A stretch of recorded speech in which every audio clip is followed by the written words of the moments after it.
Dear world, to the future generations of the people of earth,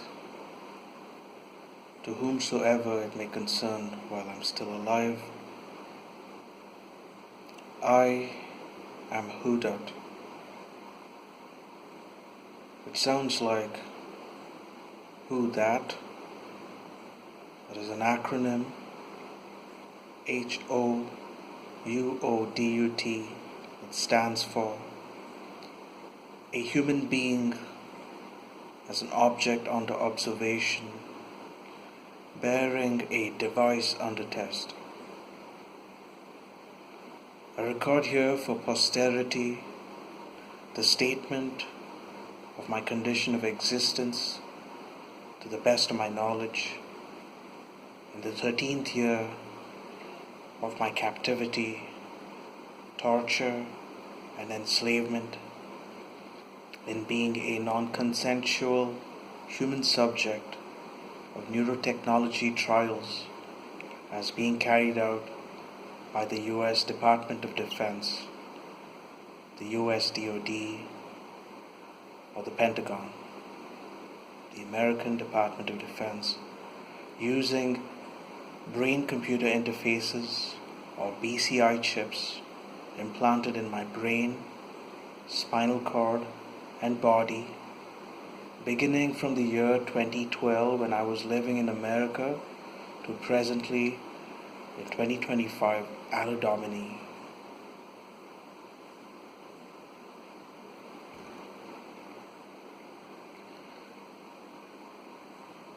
It is my understanding that the USDoD has developed brain-computer interfaces or BCI chips consisting of epidural, intracortical, intrathecal, electrocorticography, electrode arrays, and cranial-spinal vascular stents through an astounding miniaturization of nanotechnology, microelectromechanical systems, and other advanced bioelectronics. A combination of these have been implanted in the left temporal lobe region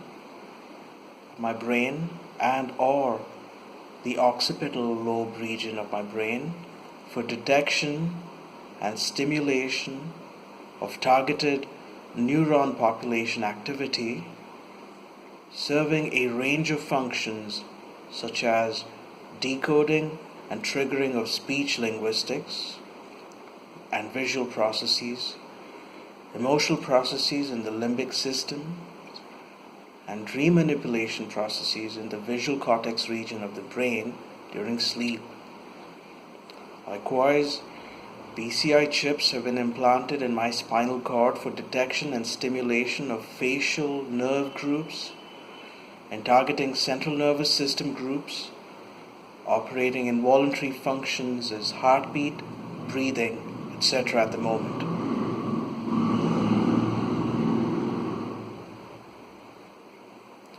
With GPS geolocation and satellite communication chips implanted in my body extremities, data from these BCI chips are operated and collected through remote wireless signaling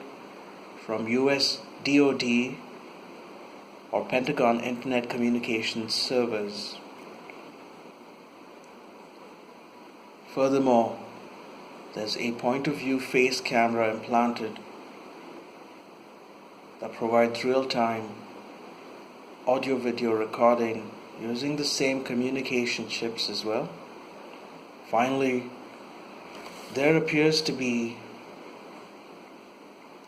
some kind of bioelectronic manacles implanted as transcutaneous electric nerve stimulators, TENS, in my arms, capable of control over movements of both left and right hand and fingers, and a cruder device implanted behind my ear near the cochlear regions capable of inducing sporadic vibrations, sways, and falls.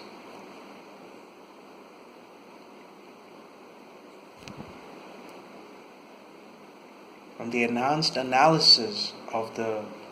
CT and MRI, computer tomography and magnetic resonance imaging scans of my brain and spinal cord,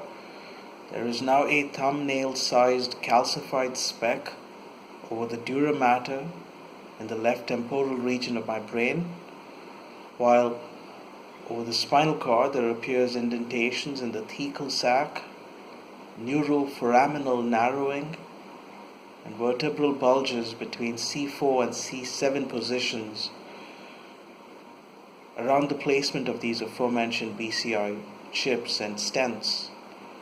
And this physiological deformation, along with the daily induced activity of these BCI chips over the brain regions, appears to have contributed to an excessive buildup of the cerebrospinal fluid, causing enlargement of brain ventricles. Recommendations on specific resolutions, artifact minimizations, and material sensitivity settings needed within traditional medical imaging techniques such as X-ray, CT, computer tomography, MRI, magnetic resonance imaging, fMRI, functional magnetic resonance imaging, EEG, electroencephalography, magnetoencephalography, MEG, TMS, transcranial magnetic stimulation, electromyocardiography, EMG, PET, SPECT, OCT, optical computer-aided tomography, magnetic particle imaging, MPI, ultrasound, photoacoustics, etc. For these medical imaging techniques, detection for BCI, ECOGs, electrode arrays, stents, nerve stimulators, and other nanoscale devices likely implanted in the brain, spinal cord, body. The settings for these are provided in the appendix of the statement. In these last 13 years, real-time audio-video relay from the face camera has served a dual purpose for the USDoD or Pentagon. One, the live audio-video recording has been franchised and outsourced to part of a reality TV show, eliciting general voyeuristic interest, online gaming, betting, product placement, and advertising, with the broadcast and distribution of this content carried out over popular social media and messaging platforms. While this has opened up an avenue for maintaining public funding for the USDoD project, it also serves to crowdsource flash mobs, paparazzi, fake encounters, petty espionage, surveillance, and political subversions. But for the purpose of the USDoD neurotechnology project itself, this real-time audio-video relay provides the context reference points in determination of human-readable information from the continuous sampling of the neurocerebral data transmitted by the BCI chips in my brain and spinal cord. Then, by remote artificial intelligence processing, this audiovisual and neurocerebral information streams together is processed with artificial intelligence, and with it is my understanding that the USDoD or the Pentagon has managed to create reference databases corresponding to neuron population activity in my brain regions, and for general applicability, specifically one of a phonetic dictionary for speech decoding and telepathic actuations from the Wernicke area, Broca area, and superior temporal gyrus and auditory cortex of the brain regions. 2. Of an emotional and memory states decoding over limbic systems of hippocampus and amygdala in the medial temporal lobe region of the brain. 3rd, a pictorial dictionary for visual imagery decoding and facial recognition in the inferotemporal lobe and occipital lobe visual cortex brain regions, altogether enabled by the operation of the left temporal lobe BCI and or the occipital lobe BCI chips and spinal cord stents.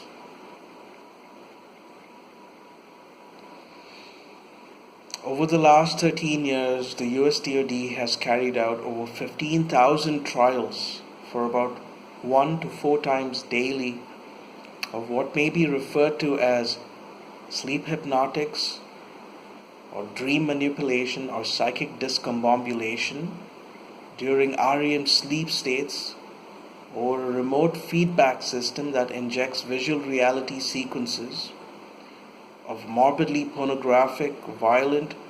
psychologically disturbing content through programmed stimulation of the left temporal lobe BCI and or visual cortex with the occipital lobe BCI, generating visuals in the inferotemporal region and or visual cortex regions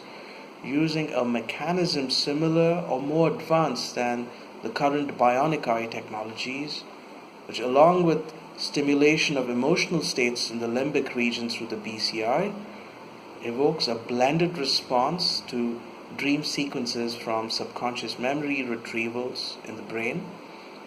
something like the alternative twirling of the images of a bird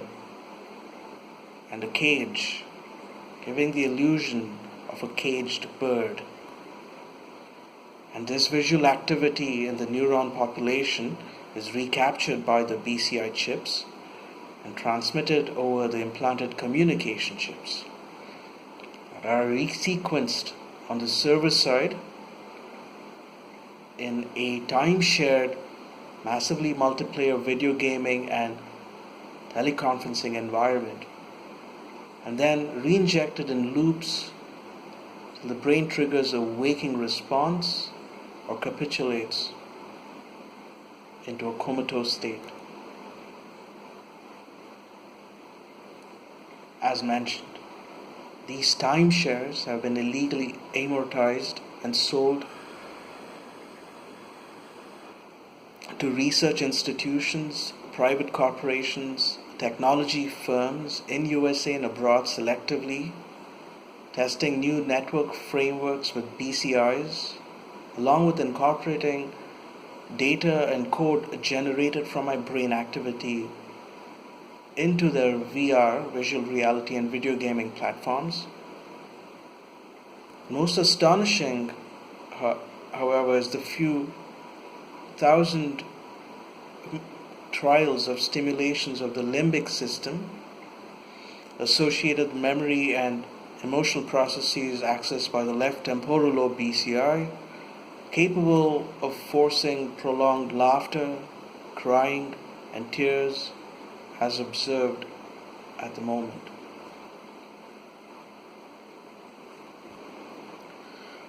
While conversely, over the last 6 years, the USDoD or the Pentagon has also carried out a few thousand trials of a method of torture termed pillow boarding through the remote stimulation of the spinal cord BCI, forcing sleep deprivation by inducing apnea in sleep states that in turn triggers a brainwake response, most likely by stimulations over the vagus nerve in the spinal cord, forcing irregular breath inhalations in the nasal cavity.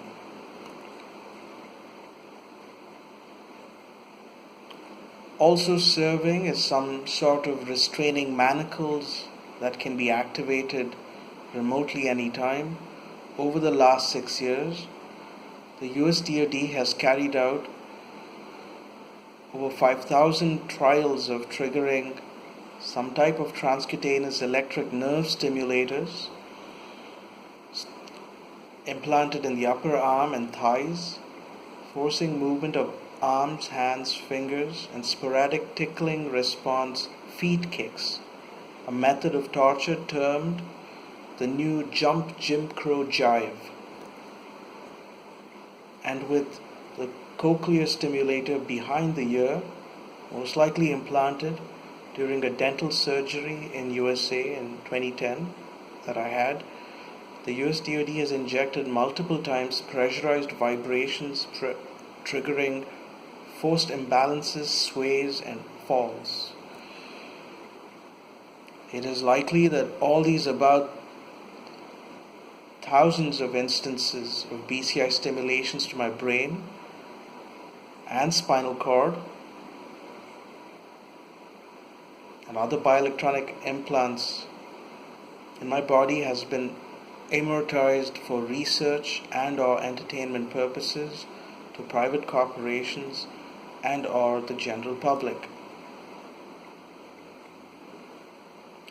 For a period of 20 years, some while before the time that the USDoD or the Pentagon upgraded me to one of their first Human-Cyborg bionic man now in existence. Thus, all my computers, phones, and other electronic devices in my possessions had also been kept under remote surveillance by them and or by other US American federal agencies, while all the digital contents within it were bootlegged and amortized to private corporations and doxed for public cynosure, which beyond the pale of digital privacy that one is entitled to, it has further deprived me of any real artistic or financial value that could have been fully realized with the entirety of this digital data I had created from 2000 to 2025 AD, of which I've estimated amounts to a total word count of over 1 million words approximately, and a digital media storage estimated at a maximum of 1 terabytes approximately.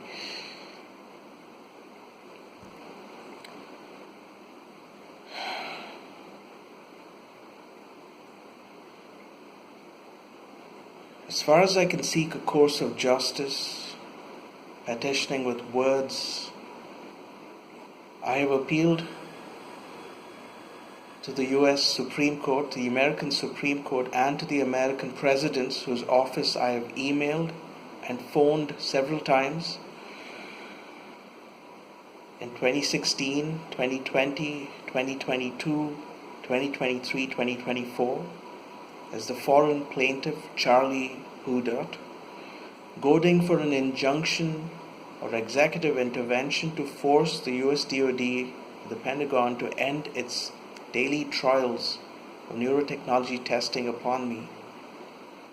for the removal of BCI chips and other bioelectronic manacles they have implanted within me, and for due remunerations for my time as a human subject in these experiments. And I've reminded the courts that even though the American government is protected by the judicial immunity afforded to it by the 11th Amendment of the US Constitution, the inference from the 19th century precedent that in the case where Abraham Lincoln as an attorney had beseeched the courts to receive the petition of Dred Scott,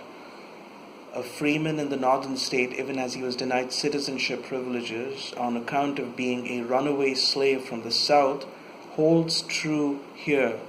for Charlie HOUODUT as well. So when the US American Supreme Court had responded that I moved the petition through a lower court in 2022, I had finally sought the legal aid and representation from the American Civil Liberties Union, ACLU. And so to my understanding, to proceed with this case, we would need a full disclosure from the Pentagon, USDoD, and DARPA, Defense Advanced Research Programs Agency, under the Freedom of Information Act, FOIA, concerning all neurotechnology projects and ongoing human trial experimentation the American government has been involved in,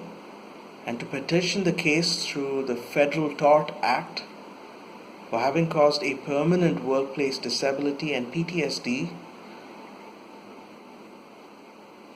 traumatic stress, from these aforementioned daily procedures carried out by the USDoD, along with appealing for a Bivens claim against federal employees willfully or coercively engaged in means of torture as handlers and ranch hands of aforementioned neurotechnology experiments, and a civil lawsuit based on Alien Tort Statute against any and all private corporations benefiting financially and through forced labor extracted, including any data, digital code generated of my brain activity tethered to these brain-computer interface implants, BCI implants, and point-of-view face camera audio-video recorded footages. And finally, in extending my petition in the Supreme Court of the United States of America for my right to habeas corpus, even as a foreign national, on account of being kept under some form of American military, US military quartering or captivity for these 15 years, from the applicability of the precedent set under Boumediene versus Bush in 2008. Or at the very least, from the proofs of the latest medical scans I've obtained and the seriousness of the accusations I have charged the American government with, and from the demands for the remunerations I've placed on it, and from the acts of civil disobedience I've carried out against it and incited against its intransigence, and of the danger it forebodes on the Charter of the American Constitution and international humanitarian law, it would be apropos that the American Supreme Court regards me as a plaintiff and friend of the court in a landmark human rights and civil rights matter of the 21st century, or as an enemy of the state, and issue a warrant for my arrest and extradition, no less.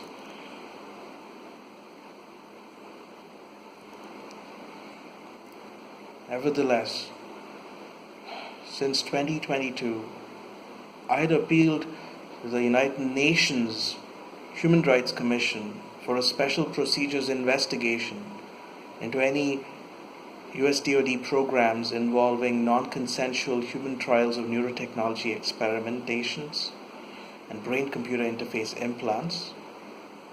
But faced without much progress, I had petitioned the case through the United Nations Convention Against Torture as well, wherein I was informed that the United Nations Committee Against Torture cannot proceed with my petition unless the USA as a member state accepts the mandate of the UN Committee to investigate and prosecute torture accusations against it.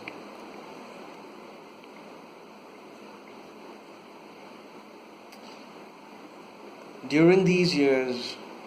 and specifically since 2022, I have brought this matter of human trials neurotechnology experimentation by the American government upon me to the attention of the President of India, being the Supreme Commander of the Indian Armed Forces, and Indian elected officials, insofar as it concerns the sovereignty and the freedoms of the citizenry of the Republic of India, and likewise also to the Indian Embassy and consulates in the USA, to request information from the American government to determine any necessary caution and assistance as may be needed by foreign students, workers, and permanent residents from India living in America, as it happened to me as a foreign student and a full tax-paying worker on a non-immigrant American visa from 2005 to 2014. These appeals too have not been met with any response from Indian public officials, even though I have urged the matter as bearing some importance to the national security interest of the Republic of India. nor have the medical professionals and scientific community in India come to terms with the current state of advancements in neurotechnology in the world, it seems. The pace of advancement in neurotechnology research and commercial product licensing has made rapid strides in the last 10 years alone, especially in USA, Europe, Australia, Japan, South Korea, and China. And some of the noteworthy developments in these countries include, for example, the sophistication of commercially licensed surgical procedures for invasive BCI implantations in human subjects and medical patients that can be completed within an hour or so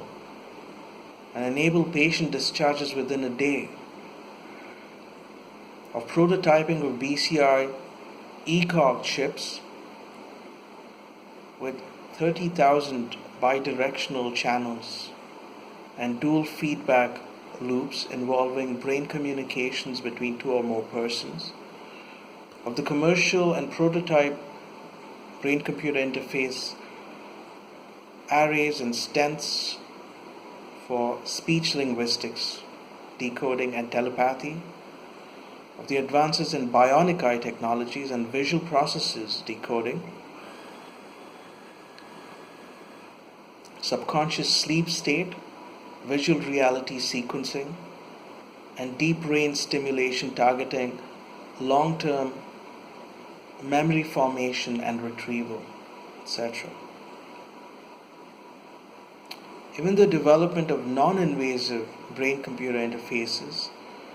such as remotely triggered subcutaneous nerve stimulators and topical sensors, have reached a stage of miniaturization to be made virtually undetectable to the eye.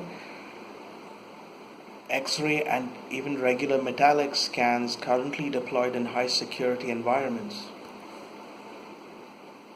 And on a tangent, there's also the development of animatronics, which are even less sophisticated than neurotechnology implants, such as biomotor chips deployed in insects to control their flight movements and used as tools of surveillance and weaponization, superseding such uses through automated drones and robotics even. While the research funding and venture capital for BCIs and neuroscience technology in these countries have been raised for the benevolent stated purpose of aiming to restore quality of life and full brain, nervous system and bodily functionality to the permanently disabled as the blind, the deaf, dumb and the paraplegic, and for other potential medical applications, these USDoD or Pentagon human trials experiments carried out upon me, on the contrary, has been some sort of a diabolical weaponization, torture, civilian surveillance, police militarization, military quartering captivity, and even slavery of disempowered peoples and trades over their personhoods, as it seems. I have included in the appendix of the statement a list of projects of interest, especially of who may be potential collaborators with the USDoD Pentagon in the corporate and university research domain for neurotechnology projects and utilizing these ongoing illegal human trials.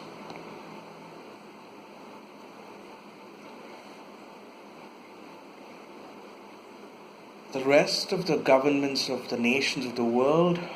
seems woefully unaware and unprepared for the implications of these advances in neurotechnology, nor have they initiated responsive systems for detection, intervention, and diffusing of dangerous militarized applications with BCIs, as I've aforesaid described.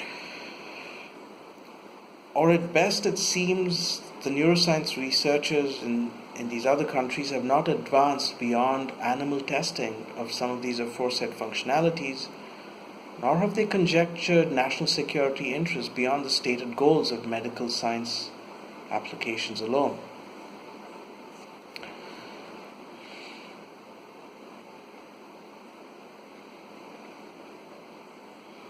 The fork in the road at this point is this: either to willingly submit to the insolent might and techno-military fascism rising out of the USA presently, since I cannot beat him with words and petitions, it seems, to instead join him by returning on my own accord, albeit risking being subjected to all other manner of further human trials experimentation by the Pentagon, USDoD, and becoming an unwilling participant in furthering the weaponization of the ongoing neurotechnology project and bearing witness to its evil unleashed upon the rest of humanity.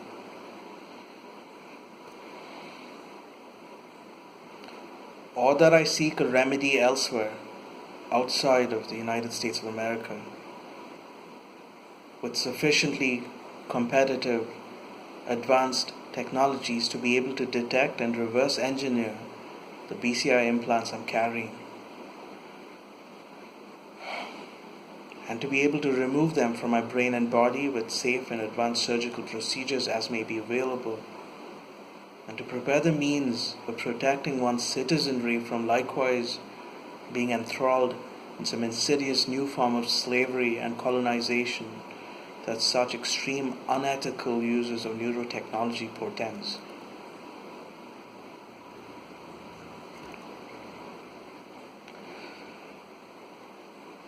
As the Stoic Emperor Marcus Aurelius once said in his meditations, when overcoming difficulty, one can approach the matter as representing an advantage to oneself or as representing one's duty. And so, in the matter of being kept as a human subject of these neurotechnology trials, firstly, my petitions were intended to secure my personal liberty from captivity under US military quartering or surveillance, and release from any of the stage-managed social sequestration as far as being in a reality TV show without my consent goes, and bringing an end to daily, nightly torture with my brain subjected to such laboratory-programmed derangement, and to save my body from atrophy before its time while I can maintain only the most frugal sustenance to provide for myself without workplace disability payments, expensive medical aid, and surgery needed. I despair now, more than ever before, as I enter into the mid-40s of my life, that the human in me has been turned into a slave, where my existence, labor, rest, and sleep even is extracted without my consent or remuneration to the profit of others and their businesses, entailing the ultimate pernicious detriment of myself and my own freedom. Unless these other governments who are listening to this address are complacent enough to get by with their voodoo religiosity, then strive for technological competency and spearhead innovations and legislate technocratic regulations relevant to the 21st century, it appears they would rather have me be a saint and yet be damned and martyred for my experience than proceed with proper investigations and stand with me in upholding our constitutional and basic human rights.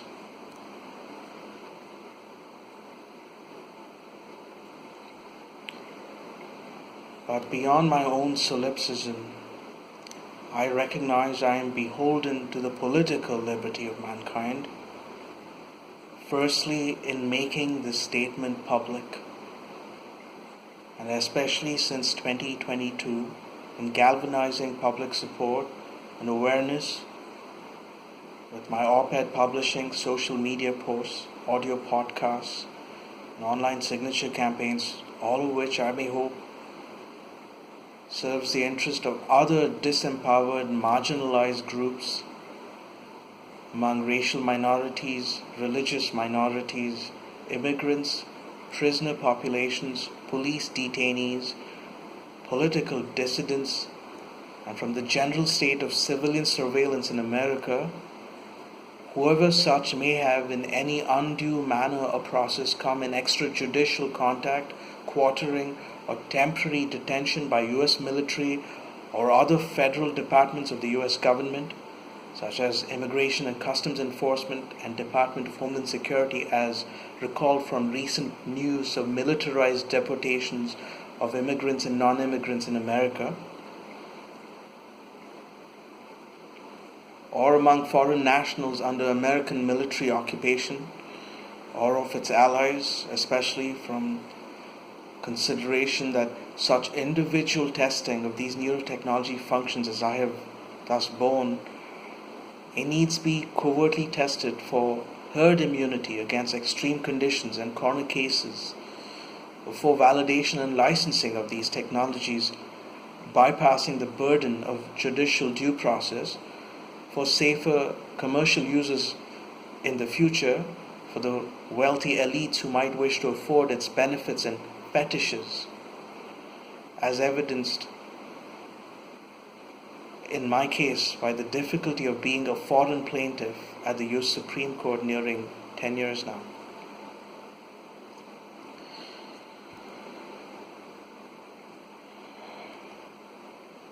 Most importantly, I have requested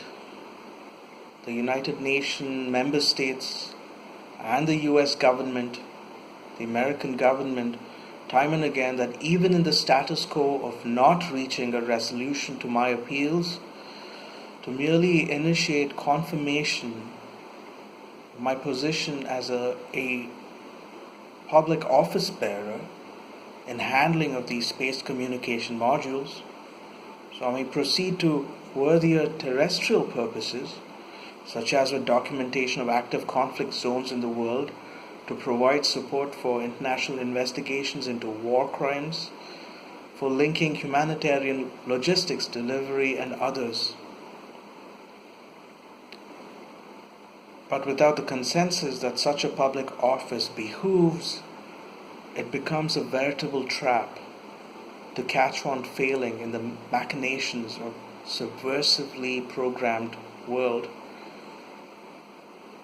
and all my good intentions become a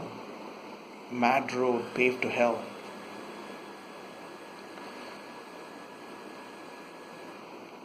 Perhaps waiting for Armageddon is the intended objective of financial investors, defense establishment, government officials, diplomatic office bearers, onlookers, passers-by, and other participants in this human trials neurotechnology experiment as it continues into the 13th year as aforesaid.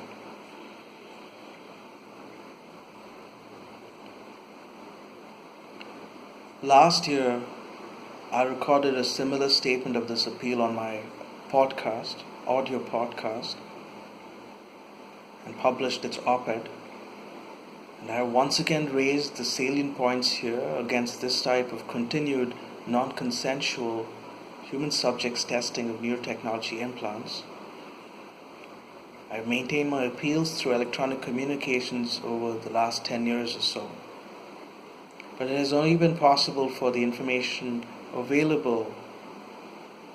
on the internet in the last few years that I've theoretically understood some of the underlying technology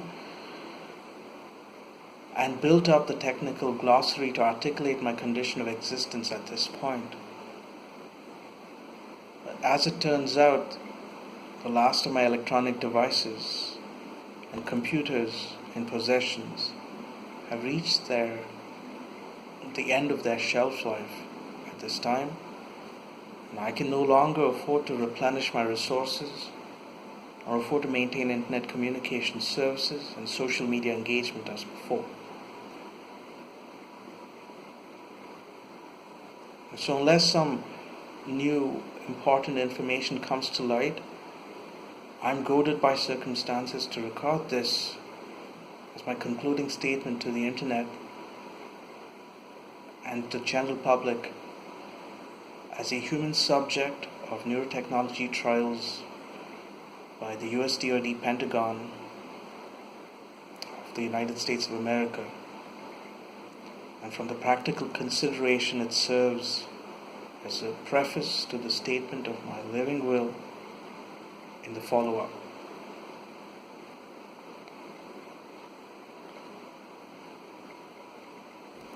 If I chose to fade away and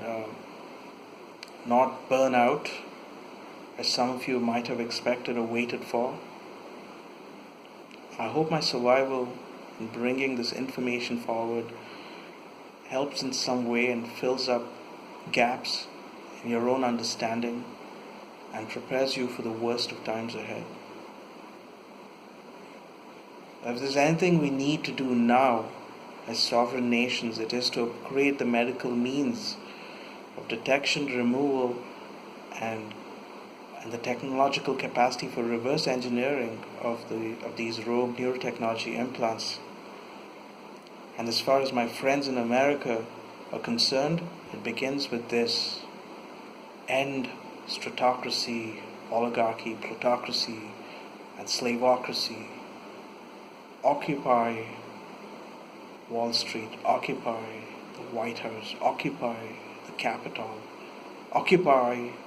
the goddamn Pentagon. No more wars, free Charlie HOUOUDUT. Thank you. Your man, legend,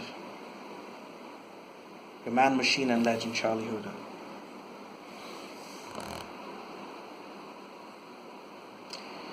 End of the reading of the document, statement of condition, or my condition of existence.